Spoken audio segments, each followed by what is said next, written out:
नमस्ते प्यारे बच्चों, स्वागत है आपका अपने चैनल कला वर्ग में। और अपनी आज की इस वीडियो में हम आपके लिए लेकर आए हैं क्लास 12th का सेकेंड बुक का सेकेंड चैप्टर, नियोजित विकास की राजनीति। बच्चों, इससे पहले कि हम अपना चैप्टर स्टार्ट करें, मैं आपसे ये कहना चाहती हूँ कि अपने इस चैनल पर अपलोड होने वाली वीडियोस जो भी आपके लिए इम्पोर्टेंट होती है, उसको आप अपनी क्लास के अपने से जुड़े हर बच्चे तक पहुंचाएं। ये मेरा उद्देश्य है कि जो बच्चे पढ़ना चाहते हैं लेकिन उनको प्लेटफॉर्म नहीं मिल पा रहा है, ये बच्चों में बहुत परेशानी होती है कि उनको एक उचित प्लेटफॉर्म नहीं मिल पा रहा कि वो क्या पढ़ें और क्या इम्पोर्टेंट है। तो उसी के लिए आपके लिए हमने अपना ये चैनल बनाया है ताकि आपके जैसे हर बच्चे इसका लाभ उठा सके और अच्छे अंक प्राप्त कर सकें, अपनी समझ को बढ़ा सके। तो चैप्टर स्टार्ट करने से पहले एक बात और मैं आपसे कहना चाहती हूँ, अगर आपको हमारा चैनल अच्छा लगता है, आपके लिए हेल्पफुल है, तो कर दीजिए अपने इस चैनल को जल्दी से लाइक, शेयर एंड सब्सक्राइब। चलिए अब हम अपना चैप्टर स्टार्ट करते हैं। हमारे 12th क्लास का चैप्टर नियोजित विकास की राजनीति। इस चैप्टर में जो हम इम्पोर्टेंट पॉइंट्स पढ़ेंगे वो है भारत के आर्थिक विकास का बदलता स्वरूप, योजना आयोग और पंचवर्षीय योजनाएं, राष्ट्रीय विकास परिषद और नीति आयोग। ये पॉइंट्स हमें इस चैप्टर में समझने हैं। तो सबसे पहले आपको ये पता होना चाहिए कि नियोजित का मतलब क्या होता है। देखिए, नियोजित विकास मतलब योजना बना करके विकास करना। नियोजित विकास का मतलब होता है योजना बनाकर विकास करना, किसी चीज़ को आगे बढ़ाना। और ये हम अपने देश के संदर्भ में पढ़ेंगे। तो योजना बनाकर अपने देश को हमने किस प्रकार से आगे बढ़ाया है, ये हमारा मुख्य बिंदु है। अब इसमें नियोजित विकास की जो राजनीति है, इसमें विकास से जुड़ी नीतियां और कार्यक्रम जो नियोजित ढंग से सरकार द्वारा बनाए और चलाए गए हैं तथा नियंत्रित किए गए हैं। इसके बाद आता है हमारा वामपंथ। हम किसे कहते हैं? देखिए, वामपंथ का मतलब होता है, बच्चों इस वीडियो में हम इम्पोर्टेंट पॉइंट्स डिस्कस करेंगे अपने, जो हमारे परीक्षा की दृष्टि से इम्पोर्टेंट है, महत्वपूर्ण है और जिनसे आपकी समझ बढ़ेगी। इसको आपको समझना है, किताबी भाषा को रटना नहीं है, समझना है। और उस भाषा को वीडियो में मैं आपको बहुत ही साधारण भाषा के माध्यम से समझाती हूँ और आप अपने शब्दों का, अपने खुद के शब्दों का प्रयोग कर सकते हैं अपनी परीक्षा में उत्तर लिखने के लिए। तो वामपंथ हम देखते हैं क्या होता है। वामपंथ मुख्यतः वो लोग हैं जो गरीबों का समर्थन करते हैं। एक ऐसी विचारधारा, कुछ ऐसे दल जो गरीबों का समर्थन करते हैं और जो ये चाहते हैं कि सरकार जनता की भलाई के लिए काम करे, गरीबों के लिए काम करे, उनके लिए विभिन्न प्रकार की सुविधाएं जुटाए। तो इससे विचारधारा से जुड़े हुए जो भी लोग होते हैं, जो भी दल हैं, वो सब वामपंथी कहलाते हैं। इसके बाद दक्षिण पंथ आता है। दक्षिण पंथ का मतलब होता है वो लोग जो बाजार मूलक अर्थव्यवस्था का समर्थन करते हैं, मतलब जो साधारण शब्दों में कहें तो जो पूंजीवाद का समर्थन करते हैं। अब इसमें होता यह है कि उत्पादन के जितने भी साधन होते हैं, उत्पादन के साधन भूमि, श्रम, पूंजी और उद्यम, इन सब पर कुछ लोगों का प्रभुत्व होता है, कुछ लोगों का ही इन पर कब्जा होता है। बाकी जो साधारण जनता है वो इन संसाधनों से बहुत दूर होती है। तो इसमें होता यह है कि जो प्रतिस्पर्धा करेगा वही जी पाएगा, वही सरवाइव कर पाएगा, वही आगे बढ़ेगा, और जो उस प्रतिस्पर्धा को नहीं कर पाएगा वो पिछड़ जाएगा, वो नष्ट हो जाएगा। साधारण शब्दों में यही है इसका मतलब। दक्षिण पंथ मतलब बाजार मूलक अर्थव्यवस्था। सरकार का हस्तक्षेप इसमें बहुत कम होता है, लगभग ना के बराबर। इसके बाद विकास। विकास का क्या मतलब होता है? देखिए, विकास का मतलब होता है आधुनिक होना। और हम आधुनिक कैसे होते हैं? जब हमारे पास मशीनें नहीं थी, जब हमारे पास काम करने के अपने पुराने तकनीक थी, खेती के पुराने तरीके थे, कोई भी काम करने के पुराने तरीके थे, तब हम विकसित नहीं थे। और आज की डेट में हम देखें तो हमारे पास कपड़े धोने की भी मशीन है, खाना बनाने की भी मशीनें हैं, और कपड़े पहले उससे ताना बाना बना करके धागा बुना जाता था। अब वो नहीं रह गया है। अब बड़ी बड़ी मशीनें आ गई है कपड़ा बनाने के लिए, अब हाथों से कपड़ा नहीं बनाया जाता है, ठीक है। तो ये अब क्या हो रहा है कि हम विकसित हो गए हैं, तो प्रौद्योगिकी का विकास होना, मशीनों का आ जाना, सड़कों का विकास होना, सड़कें बनना, अच्छी सड़कें बनना, पक्की सड़कें बनना, ये सब हमारे विकास की कैटेगरी में आ जाते हैं। या साधारण शब्दों में हम इसको कहें तो पश्चिमी होना, पश्चिमी सभ्यता को अपनाना। अब हम कहते हैं कि हम मॉडर्न हो रहे हैं। मॉडर्न कब हो रहे हैं? अगर हम मैकडी में खाना खाने जाते हैं तो हम अपने आप को मॉडर्न शो करते हैं। अगर हम जीन्स टॉप पहनते हैं तो हम अपने आप को मॉडर्न शो करते हैं कि हम मॉडर्न हो गए हैं। तो ये पश्चिमीकरण, विकास होना, आधुनिकीकरण, इसी को कहा जाता है। इसके बाद उदारवाद आता है। उदारवाद एक विचारधारा है जो स्वतंत्रता की पक्षधर है, जो ये कहते हैं कि सरकार का हस्तक्षेप कम से कम होना चाहिए, व्यक्ति को उसकी पूरी स्वतंत्रता दी जानी चाहिए, और उदारवादी वैश्वीकरण के समर्थक हैं। वैश्वीकरण भारत में 1991 में अपनाया गया था। 1991 में नई आर्थिक नीति अपनाई गई थी, जिसमें हमने 3 चीज़ें अपनाई थी: उदारीकरण, निजीकरण और वैश्वीकरण। कब अपनाई थी? 1991 में, 1991 में नई आर्थिक नीति अपनाई थी। 1991 में इसमें पहला था उदारीकरण। मतलब उदारीकरण का मतलब होता है उदार होना, कुछ आसान कर देना। अब ये था इसमें कि जो भी हम उद्योग धंधे खोलना चाहते थे उसके लिए सरकार ने नीतियाँ जो थी वो बहुत सरल कर दी थी। पहले एक जटिल प्रक्रिया, एक बहुत लंबा प्रोसेस होता था कि आपको लाइसेंस भी बनाना पड़ेगा, बहुत सारे काम करने पड़ेंगे, उसके बाद आप अपना उद्योग धंधा खोल पाएंगे। लेकिन फिर सरकार ने क्या किया, इसको उदार कर दिया, अपनी नई नीति अपना ली कि अब आसान हो गया है, अब आप अपना उद्योग धंधा बहुत आसानी से स्थापित कर सकते हो। आपको बहुत दिनों तक चक्कर काटने की और विभिन्न प्रकार के डॉक्यूमेंट्स बनवाने की ज़रूरत नहीं है। ये उदारीकरण हुआ, मतलब उद्योगों के प्रति उदार नीति अपनाना। उदार नीति अपनाएंगे, स्वतंत्र नीति अपनाएंगे तो उनकी संख्या बढ़ जाएगी। दूसरा है निजीकरण। निजीकरण में हुआ ये था कि जो सरकारी विभाग थे, काफ़ी सारे सरकारी सेक्टर थे, उनको प्राइवेट हाथों में, निजी हाथों में सौंप दिया था। इसको निजीकरण कहा जाता है। तीसरा है वैश्वीकरण। वैश्वीकरण का मतलब होता है जब एक देश विभिन्न देशों के साथ आदान प्रदान करता है, वस्तुओं का, सेवाओं का, विचारों का, पूंजी का, ठीक है, मनुष्यों का। मनुष्य हम कैसा, हमारा आदान प्रदान कैसे होता है? हम दूसरे देशों में जाते हैं जॉब करने के लिए, दूसरे लोग हमारे यहाँ पर आते हैं जॉब करने के लिए। ये जो बहुराष्ट्रीय कंपनियाँ हमारे देश में स्थापित हो चुकी है, विदेशी कंपनियाँ, ये वैश्वीकरण का ही परिणाम है, ठीक है। अब इसमें बहुराष्ट्रीय कंपनियां क्या होती हैं? बहुराष्ट्रीय कंपनियां वो होती हैं जो एक ही टाइम में बहुत सारे देशों में काम कर रही होती हैं, वो बहुराष्ट्रीय कंपनियां कहलाती है, जिनको MNCs कहते हैं, मल्टीनेशनल कंपनीज। तो वैश्वीकरण आपकी समझ में आ गया होगा, एक देश का विभिन्न देशों के साथ, एक देश की अर्थव्यवस्था का विभिन्न देशों की अर्थव्यवस्था के साथ जुड़ना, विचारों का, पूंजी का और संस्कृति का, इन सब चीज़ों का आदान प्रदान होना, वस्तुओं का, ये वैश्वीकरण कहलाता है। इसके बाद योजना आयोग। योजना आयोग की हम बात करते हैं। देखिए, योजना आयोग भारत में जब स्थापित किया गया तो इसका काम था भारत के लिए योजनाएं तैयार करना। कौन सी? पंचवर्षीय योजनाएं, मतलब ऐसी योजना जो 5 साल में क्या विकास किया जाएगा ये तय करेगी। तय कौन करेगा? योजना आयोग करेगा। योजना आयोग की स्थापना 15 मार्च 1950 को केंद्रीय मंत्रिमंडल ने एक प्रस्ताव पारित करके की थी। अब इसका काम मैंने आपको बता ही दिया है कि ये योजना बनाने का काम करता था। अभी था क्यों बोला है, इसका कारण भी आपको पता चलेगा। और योजना आयोग के जो अध्यक्ष थे वो भारत के प्रधानमंत्री होते थे। अभी वर्तमान की हम बात करें तो योजना आयोग को अब ख़त्म कर दिया है। उसके स्थान पर दूसरी संस्था स्थापित की गई है जिसका नाम है नीति आयोग। नीति आयोग की स्थापना 1 जनवरी 2015 को की गई थी, ठीक है। और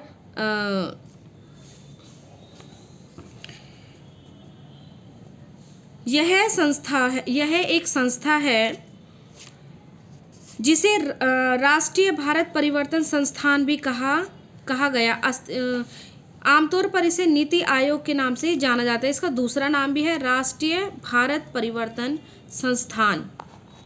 देखिए नीति, NITI, NITI Aayog, national institution for transforming India, ये नीति की फुल फॉर्म है, नीति आयोग। ठीक है, national institution for transforming India. राष्ट्रीय भारत परिवर्तन संस्थान, नीति आयोग किसके स्थान पर गठित किया गया? ये योजना आयोग के स्थान पर नीति आयोग का गठन किया गया। अब जो काम योजना आयोग करता था वही काम नीति आयोग करता है। और वर्तमान में नीति आयोग के अध्यक्ष कौन होंगे? हमने बताया था कि प्रधानमंत्री होंगे, तो श्री नरेंद्र मोदी जी हमारे नीति आयोग के अध्यक्ष होंगे और इसके उपाध्यक्ष राजीव कुमार जी हैं। अब ये भी पंचवर्षीय योजनाएं बनाने का एक सलाहकार के रूप में अपने काम करते हैं। और नीति आयोग का प्रथम उपाध्यक्ष, नीति आयोग के जो प्रथम उपाध्यक्ष थे वो थे अरविंद पनगड़िया। इसी तरीके से योजना आयोग के प्रथम उपाध्यक्ष की अगर हम बात करते हैं तो वो थे गुलजारी लाल नंदा जी। योजना आयोग के प्रथम उपाध्यक्ष गुलजारी लाल नंदा जी। और प्रथम अध्यक्ष कौन थे? 1950 में जब इसका गठन किया गया था तो हमारे पहले प्रधानमंत्री पंडित जवाहरलाल नेहरू जी थे। वर्तमान की अगर हम बात करें तो वर्तमान में कौन है? श्री नरेंद्र मोदी। यह आपको याद रखना है। इसके बाद इसमें एक और है राष्ट्रीय विकास परिषद, हमारे चैप्टर में ही है। ये क्या करता है? योजना के निर्माण में राज्यों की भागीदारी होनी चाहिए। इस विचार को स्वीकार करते हुए सरकार ने एक प्रस्ताव रखा 6 अगस्त 1952 को और राष्ट्रीय विकास परिषद का गठन कर दिया। ये ना तो संवैधानिक निकाय है और ना ही असंवैधानिक निकाय है। प्रधानमंत्री जो है वो राष्ट्रीय विकास परिषद का अध्यक्ष होता है।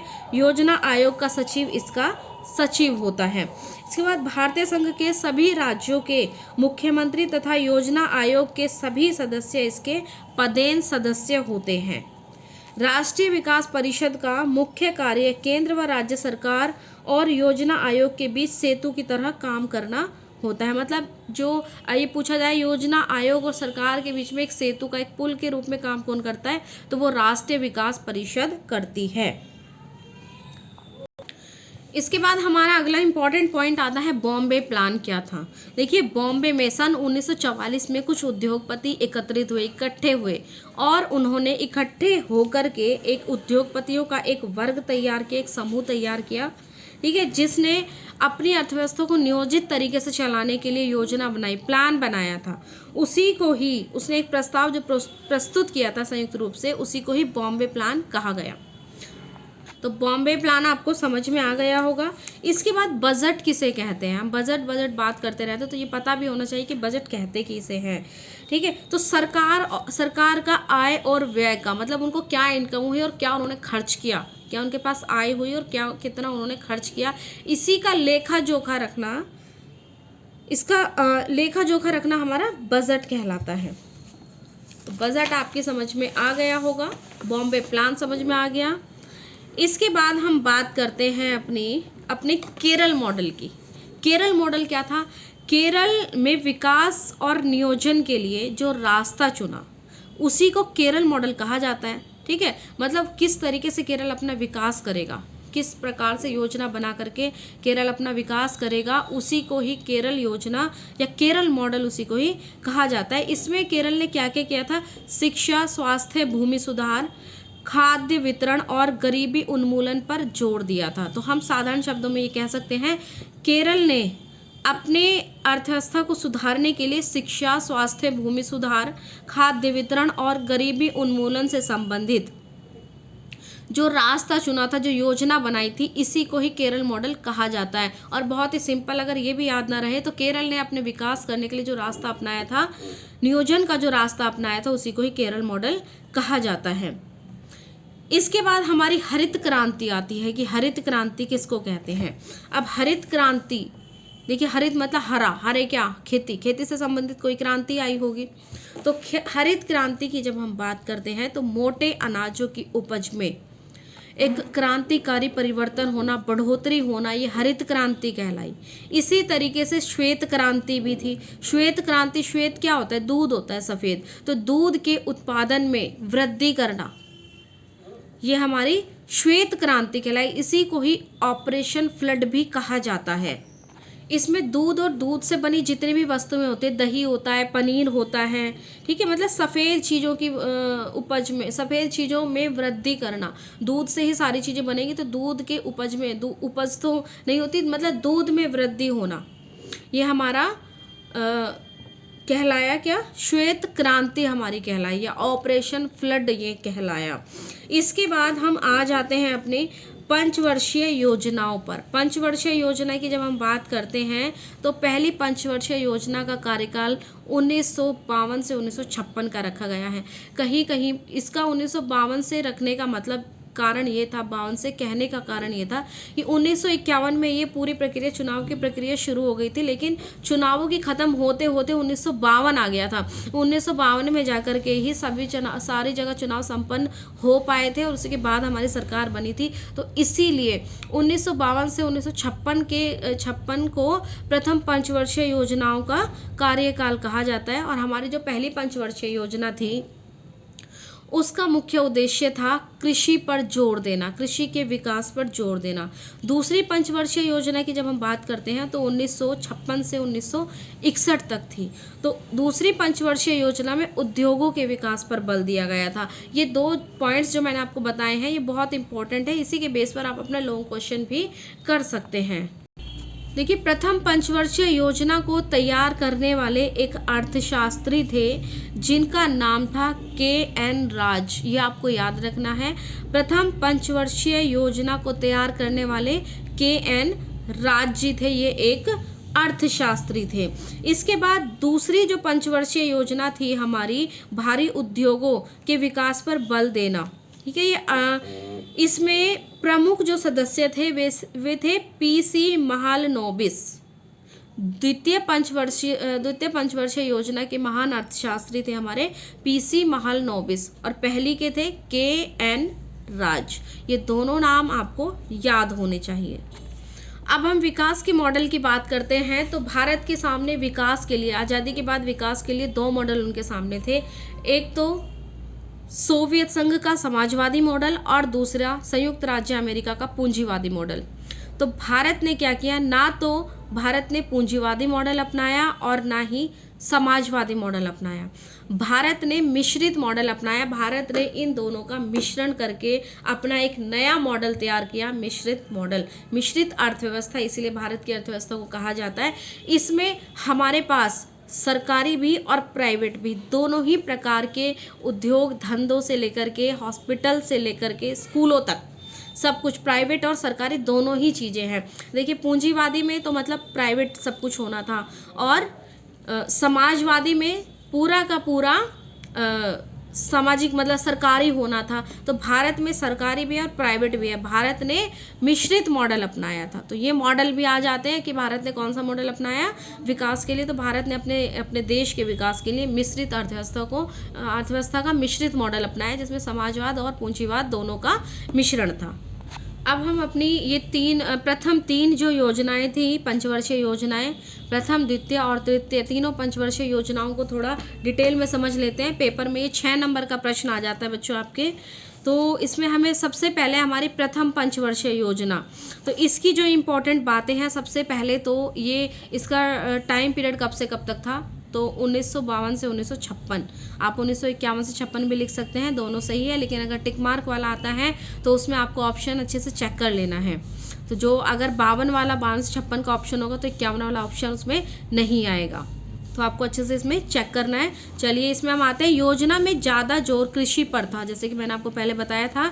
इसी योजना के अंतर्गत बांध और सिंचाई के क्षेत्रों में निवेश किया गया था। विभाजन के कारण कृषि क्षेत्र को जो एक भारी मार झेलनी पड़ी थी, और इस क्षेत्र पर तुरंत ध्यान देना जरूरी था। खेती से ही हमें खाने के लिए मिलता है, तो सबसे पहले ज़रूरत यही थी मनुष्यों की। भाखड़ा नांगल जैसी विशाल परियोजनाओं के लिए बड़ी धनराशि आवंटित की गई। इस पंचवर्षीय योजना में ये माना गया था कि देश में भूमि के वितरण का जो ढर्रा मौजूद है, जो ढांचा भूमि के वितरण का मौजूद है, उससे कृषि के विकास को सबसे बड़ी बाधा पहुंचती है। इस योजना में भूमि सुधार पर भी जोर दिया गया था। उसे देश के विकास की बुनियादी चीज माना गया था, भूमि सुधार को। इसके बाद ये थी इसकी इंपॉर्टेंट बातें। देखिए, अब हमने कहा था कृषि के विकास पर बल दिया गया। कृषि के विकास में क्या क्या चीज़ें इसमें शामिल की है? बांध और सिंचाई से संबंधित निवेश किया गया था सरकार के द्वारा, और इसी के साथ साथ भूमि सुधार पर जोर दिया गया था। दूसरी पंचवर्षीय योजना की हम बात करते हैं तो मैंने आपको बताया था इसमें उद्योगों के विकास पर बल दिया गया था। ठीक है, देश में तीव्र औद्योगिकरण की गति को बढ़ावा देने का लक्ष्य इसका रखा गया था। तो दूसरी पंचवर्षीय योजना में भारी उद्योगों के विकास पर बल दिया गया था, और पीसी महालनोबिस के नेतृत्व में अर्थशास्त्रियों और योजनाकारों की एक टोली ने यह योजना तैयार की थी। पहली योजना का मूल मंत्र था धीरज, मतलब पेशेंस रखो। आप किसी भी काम को करने के लिए आपके अंदर धीरज रखना बहुत ज़रूरी होता है ना, धीरज धरना चाहिए, बहुत ज़रूरी होता है। लेकिन दूसरी पंचवर्षीय योजना की कोशिश तेज गति से संरचनात्मक बदलाव करने की थी। इसके लिए हर संभव दिशा में बदलाव की बात तय की गई थी। सरकार ने देसी उद्योगों को संरक्षण देने के लिए आयात पर भारी शुल्क लगाया। मतलब ऐसे उद्योग जो हमारे देश के अंदर ही थे, उनको बढ़ावा देने के लिए जो बाहर से आने वाले जो भी उद्योग धंधे थे उन पर बहुत ज़्यादा टैक्स लगाया, ताकि हमारे देश के जो उद्योग हैं वो आगे बढ़ सकें। संरक्षण की इस नीति से निजी और सार्वजनिक क्षेत्र के उद्योगों को आगे बढ़ाने में काफ़ी मदद मिली। निजी मतलब कुछ प्राइवेट उद्योग खोले हुए थे उनको भी, और जो सरकार ने अपने सरकारी उद्योग खोले हुए थे उनको भी बहुत इसमें मदद मिली थी। तीसरी पंचवर्षीय योजना की हम बात करते हैं। देश की तीसरी पंचवर्षीय योजना दूसरी पंचवर्षीय योजना से कुछ खास अलग नहीं थी। आलोचकों ने इसमें कहा था कि इस समय में योजना की रणनीतियों में सीधे सीधे शहरी तरफदारी होती नजर आ रही है। मतलब जो भी विकास होना है शहरों की तरफ, उद्योग धंधे स्थापित कहाँ किए जा रहे थे? शहरों में, और इसी वजह से गांव से लोग शहरों की तरफ भाग रहे थे क्योंकि वहां पर उनको नौकरी मिल रही थी। ऐसा ही वर्तमान समय में भी हो रहा है। कुछ अन्य लोगों का मानना था कि कृषि की जगह उद्योगों को प्राथमिकता देकर गलती की गई। ठीक है, क्योंकि इन्होंने कृषि की जगह दूसरी पंचवर्षीय योजना में उद्योगों के विकास पर बल दिया गया था। तो जो आलोचक कहते हैं वो कहते हैं कि इन्होंने उद्योगों के विकास पर बल देकर एक बड़ी गलती कर दी है। कुछ ऐसे ही लोग थे जो चाहते थे कि भारी उद्योगों की जगह कृषि आधारित उद्योग पर बल दिया जाए। तो इसमें हम ये कह सकते हैं कि जो तीसरी योजना थी इसमें दोनों की ही बात की गई थी, कृषि की भी और उद्योगों की भी।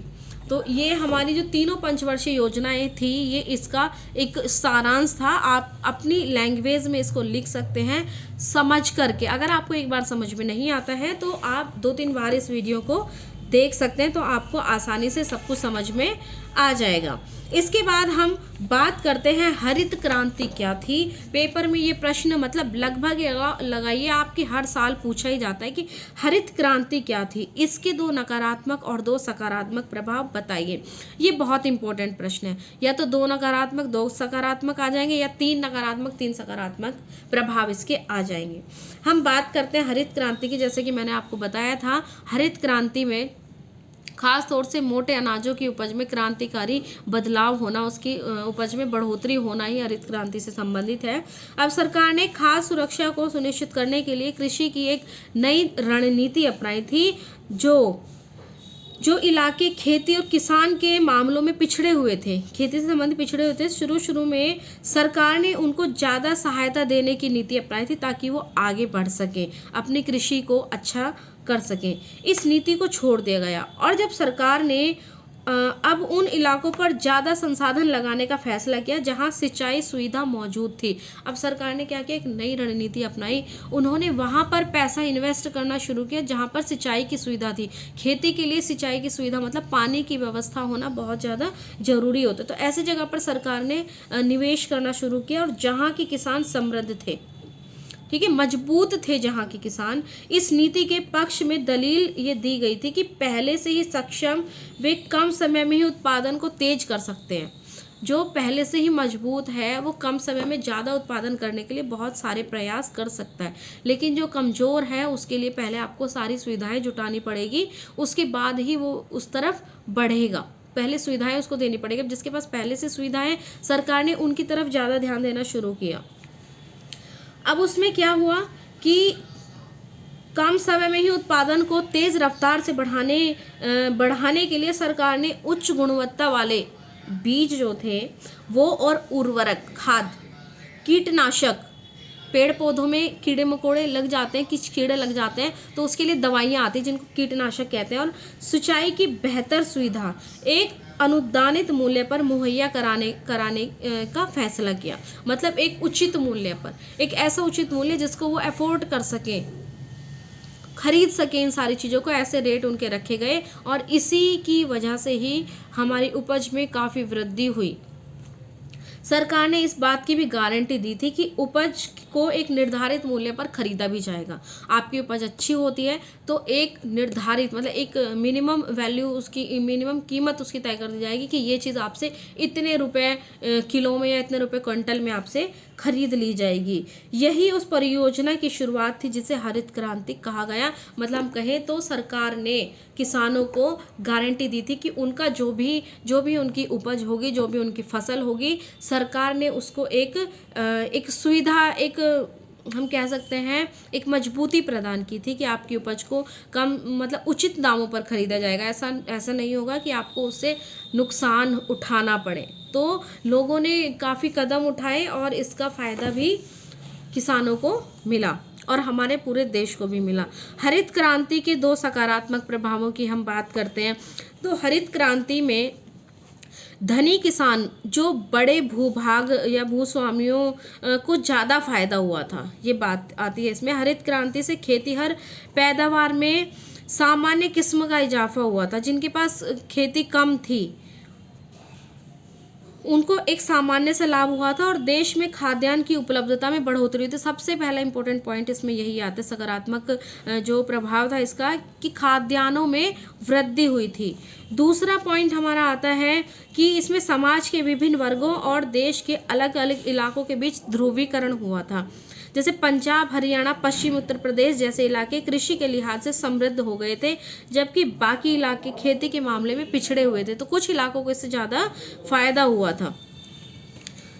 नकारात्मक परिवर्तनों की बात करें तो इसमें इस क्रांति का एक बुरा परिणाम यह हुआ कि गरीब किसानों और भूस्वामियों के बीच का जो अंतर था वो बहुत ज़्यादा बड़ा हो गया, क्योंकि जो गरीब किसान थे उनके पास ना तो इतनी सुविधाएं थी कि वो इन बीजों को भी, ये जो जितने भी कीटनाशक सरकार दे रही है इसको वो खरीद सके, इतना पैसा भी उनके पास नहीं होता था। और इसी वजह से वो बड़े बड़े जो साहूकार होते थे उनसे कर्जे पे पैसा लेते थे, कर्जे पे पैसा लेकर के वो उन चीज़ों को खरीदते थे। और अगर फसल अच्छी हो गई तो ठीक है, फसल खराब हो गई तो फिर क्या होता था, वो उस कर्जे को ही चुकाने में उनकी 2-2, 3-3, 4-4 पीढ़ियाँ उनकी बीत जाती थी, और लेकिन वो कर्जा उनका नहीं उतरता था। इसके लिए आप बहुत बढ़िया एक मुंशी प्रेमचंद की कहानी है, सवा सेर गेहूँ, ये आप देखना, बहुत बहुत बढ़िया है। इससे आपको बहुत अच्छे से समझ में आ जाएगी कि गरीब किसानों की स्थिति आखिर क्या थी।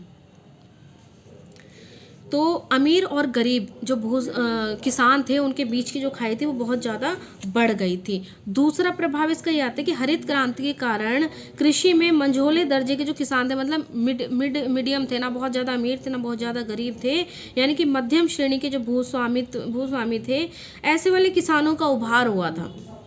इन्हें बदलावों का फ़ायदा हुआ था और देश के अनेक हिस्सों में प्रभावशाली बनकर उभरे थे। लेकिन जो गरीब था वो तो गरीब का गरीब ही रह गया था। ये हमारे दोनों प्रभाव पूरे होते हैं। इसके बाद पहली और दूसरी पंचवर्षीय और तीनों पंचवर्षीय योजनाएं मैं आपको बता चुकी हूँ। कुछ और महत्वपूर्ण प्रश्न हैं जो आपकी बुक से संबंधित ही हैं, आपकी परीक्षा की दृष्टि से इम्पोर्टेंट है। देखिए, हम बात करते हैं भारत में नियोजन के 2 मुख्य उद्देश्य। अब भारत में नियोजन का मुख्य उद्देश्य देश की राष्ट्रीय आय में वृद्धि करना था और दूसरा उद्देश्य था क्षेत्रीय असंतुलन को कम करके विकास की योजना को बढ़ावा देना। क्षेत्रीय असंतुलन का मतलब होता है किसी क्षेत्र का बहुत ज़्यादा विकास होना और किसी क्षेत्र का बिल्कुल भी विकास ना होना, इसी को कहते हैं क्षेत्रीय असंतुलन। तो इस असंतुलन को कम करने के लिए हमने क्या किया, नियोजन को अपनाया था। इसी तरीके से अगला प्रश्न है हमारा, भारत में कौन से 2 भूमि सुधार सफल हुए। पहला था हरित क्रांति, बहुत बड़े लेवल पे सफल हुई। और दूसरा था जमींदारी प्रथा का उन्मूलन। भूमि सुधार जब लाया गया था तो इसका देखिए भूमि सुधार का मतलब क्या था, जो बहुत बड़े बड़े बड़े किसान थे, ठीक है, बड़े, उनको हम जमींदार कह सकते, किसान भी नहीं, बड़े जमींदार थे, उनके पास बहुत ज़्यादा ज़मीन थी। और कुछ ऐसे थे जिनके पास ज़मीन ही नहीं थी, तो वो क्या करते थे, जो बड़े साहूकार थे उनकी ज़मीन पर काम करते थे। तो ऐसी परिस्थिति थी कि जितना वो काम करते थे उतना भी उनको मूल्य नहीं मिलता था। और जो जमींदार थे बड़े बड़े, वो कुछ काम नहीं करते थे, उसके बाद भी उनके पास एक बहुत बड़ा हिस्सा उपज का जाता था, काम करने वाले के पास कम जाता था। फिर सरकार ने क्या नीति अपनाई भूमि सुधार के अंतर्गत, कि जिस जमीन के टुकड़े पर जो किसान काम करेगा वो जमीन उसी की होगी, ठीक है। अब इतने लंबे समय से वो काम कर रहे हैं लेकिन उनको फ़ायदा उससे बिल्कुल भी नहीं हो रहा था, फिर भी वो अपनी गरीबी में ही पड़े हुए थे। तो सरकार ने ये फैसला किया कि जो किसान जिस भूमि के टुकड़े पर काम करेगा वो उसकी ही होगी। इसके लिए सरकार ने बहुत कदम उठाए, बहुत ठोस कदम उठाए। बहुत सारे जो बड़े बड़े जमींदार लोग थे, साहूकार लोग थे, उनके द्वारा इसका विरोध भी किया गया था, लेकिन ये बहुत तकड़े तरीके से इंदिरा गांधी के द्वारा चलाया गया था भूमि सुधार, और लागू भी हुआ था, बहुत ही सफल था बिल्कुल। ये सफल प्रयास था भूमि सुधार का। इसके बाद हम अपनी तीसरी पंचवर्षीय योजना देखते हैं। तीसरी पंचवर्षीय योजना का मुख्य लक्ष्य क्या था? तो तीसरी पंचवर्षीय योजना का जो टाइम पीरियड है 1961 से 1961 से 1966 तक, 1961 से 1966 तक, इसका मुख्य लक्ष्य था खाद्यान्नों में आत्मनिर्भरता और स्वदेशी संसाधनों में औद्योगिकरण में वृद्धि करना। जैसे कि मैंने आपको पहले भी बताया था कि कृषि और उद्योग दोनों को बढ़ावा देना इसका लक्ष्य रखा गया था। वामपंथ हम आपको पहले बता चुके हैं। इसके बाद अगला प्रश्न हमारा आता है, श्वेत क्रांति का क्या अभिप्राय है? तो अधिक दूध तथा उस पर आधारित जो भी सफ़ेद वस्तुएं थी उनके उत्पादन में बढ़ोतरी करना श्वेत क्रांति कहलाता है। मिल्कमैन ऑफ इंडिया के नाम से किसे जाना जाता है? हमारा अगला प्रश्न है, ये भी श्वेत क्रांति से संबंधित है, मिल्कमैन ऑफ इंडिया। तो मिल्कमैन ऑफ इंडिया के नाम से किसको जाना जाता है? वर्गीज कुरियन जी को जाना जाता है मिल्कमैन ऑफ इंडिया के नाम से।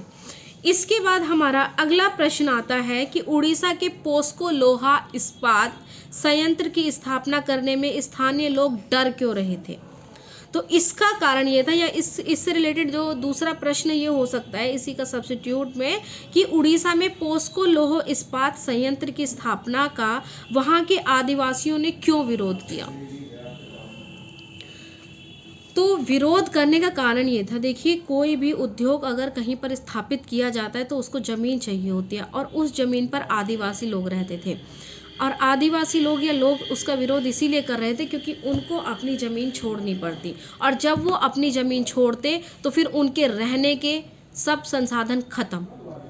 अब सरकार वादा तो करती थी कि आपको दूसरे स्थान पर रहने के लिए जगह दी जाएगी, आपको रोज़गार उपलब्ध कराए जाएंगे, लेकिन ये शायद कहीं ना कहीं किताबी बातें ही रह जाती थी और उनको ऐसा लाभ इससे नहीं हो पाता था। कुछ लोगों को लाभ मिलता था, सभी को इसका लाभ नहीं मिलता था। आदिवासी जो लोग होते हैं वो अपने इन प्रकृति से बहुत ज़्यादा जुड़े हुए होते हैं, तो यही वजह थी कि उन्होंने इसका पोस्को जो लोहा इस्पात संयंत्र था, पोस्को उद्योग जो था, उसका उन्होंने विरोध किया कि वहाँ से उनको विस्थापित होना पड़ेगा, अपनी जगह को छोड़नी पड़ेगी।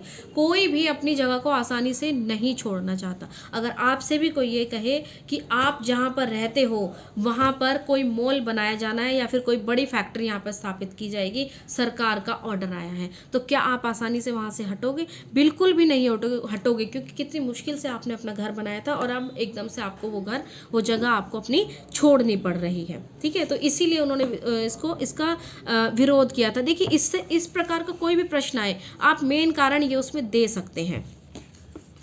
इसके बाद अगला प्रश्न हमारा चकबंदी से आप क्या समझते हैं? ये पॉइंट भी आया था, चकबंदी का मतलब होता है कि कृषकों को उन्नत किस्म के खाद्यान्नों का प्रयोग करने में सहायता मिलती है तथा वे कम से कम प्रयत्नों से अधिकतम उत्पादन करने में सफल होते हैं। इससे उत्पादन लागत में भी कमी आती है, इसी को ही चकबंदी कहा जाता है। मतलब कम से कम खर्च, उन्नत से उन्नत बीजों के प्रयोग के द्वारा उनकी उपज में जो वृद्धि होती है, चकबंदी है ये। इसकी मैं चकबंदी की मैं आपको बहुत इजी सी मीनिंग बताऊंगी, अभी मुझे याद नहीं आ रहा है, जैसे याद आता है मैं आपको बताती ज़रूर हूँ। चलिए, इसमें हमारा जो अगला प्रश्न है, योजना आयोग किसकी अध्यक्षता में कार्य करता है? तो योजना आयोग अब वर्तमान में अगर पूछा जाएगा तो नीति आयोग किसकी अध्यक्षता में? प्रधानमंत्री की अध्यक्षता में काम करता है। तो योजना आयोग का नाम बदलकर क्या रखा गया है? यह योजना आयोग के स्थान पर किसकी स्थापना की गई है? स्थापना की गई है उसमें नीति आयोग की। हाँ जी, चकबंदी का मतलब देखिए, वो जो मैंने पहले बताया था वो थोड़ा सा कठिन सा था। चकबंदी का मतलब बिल्कुल साधारण शब्दों में, अगर किसी किसान के खेत थोड़े थोड़े टुकड़े अलग अलग जगहों पर बिखरे हुए हैं, तो उन बिखरे हुए टुकड़ों की जगह पर किसान को एक ही स्थान पर उसकी उतनी ज़मीन दे देना जितनी कि उसकी जगह जगह पर मिलाकर होती है, तो इसी को चकबंदी कहा जाता है। HYV बीजों के प्रयोग किन किन राज्यों में किया गया? HYV बीजों का प्रयोग मुख्य रूप से पंजाब, आंध्र प्रदेश, तमिलनाडु राज्यों में किया गया था। ठीक है, HYV उन्नत किस्म के बीज होते थे जिनसे अच्छा उत्पादन होता था। अगला प्रश्न है हमारा, जमींदारी उन्मूलन से होने वाले 2 लाभ बताइए। देखिए, इसमें जमींदारी उन्मूलन से क्या हुआ था? कृषकों की शोषण से मुक्ति मिली थी। जो छोटे मोटे किसान थे बेचारों को, उनको इससे मुक्ति मिल गई थी और कृषि उत्पादन में इससे वृद्धि भी हुई थी। अब प्रश्न मैं आपको पहले बता चुकी हूँ, PC महालनोबिस कौन थे? हमारी जो द्वितीय पंचवर्षीय योजना थी उसके वो कौन थे? उसके वो निर्माता थे, उसके वो प्रमुख व्यक्ति थे, एक अर्थशास्त्री थे। हरित क्रांति के कोई 2 लाभ बताइए। हरित क्रांति के 2 लाभों की हम बात करते हैं तो इसमें सबसे पहले तो हमारे जो गेहूं की मोटे अनाज जो थे उनकी पैदावार में वृद्धि हुई और समाज के विभिन्न वर्गों और देश के अलग अलग इलाकों के बीच में ध्रुवीकरण तेज हुआ था।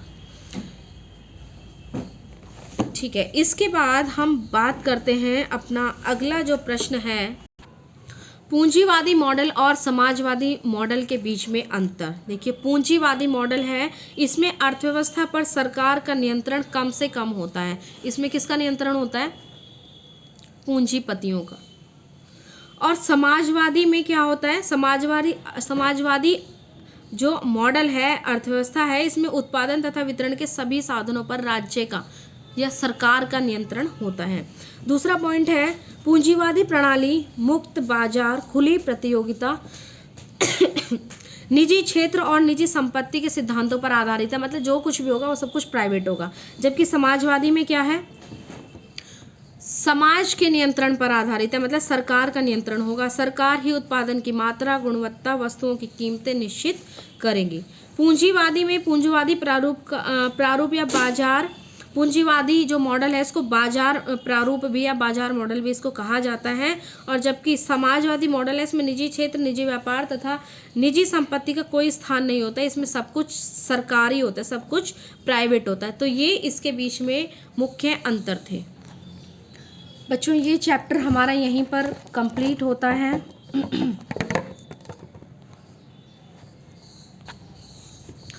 आप अपने इस चैप्टर को बहुत अच्छे से बार बार वीडियो को देख करके समझ सकते हो। और अगर फिर भी आपको कोई कन्फ्यूज़न होती है तो आप हमें कमेंट बॉक्स में कमेंट करिए, हम आपकी प्रॉब्लम को सॉल्व करने की पूरी कोशिश करेंगे। और हमें उम्मीद है कि आप अपनी इस वीडियो को हर ज़रूरतमंद बच्चे तक ज़रूर पहुंचाएंगे। ये हमारी आपसे रिक्वेस्ट भी है, प्लीज़ जिस तक भी ये वीडियो पहुंचे, ये वीडियो हर ज़रूरतमंद बच्चे तक पहुंचाए। इस वीडियो का कोई भी चार्ज नहीं है, बिल्कुल फ्री है सभी बच्चों के लिए। और विशेष रूप से ये उन्हीं बच्चों के लिए बनाई गई है, सभी के बच्चों के लिए, सभी के लिए बनाई गई है। लेकिन विशेष रूप से जो पढ़ना चाहते हैं और जिनको प्लेटफॉर्म नहीं मिल रहा है, जिनको कुछ समझ में कभी नहीं आता है, तो आप इस वीडियो को सभी बच्चों तक पहुंचाने का पूरा प्रयास करें। Thank you.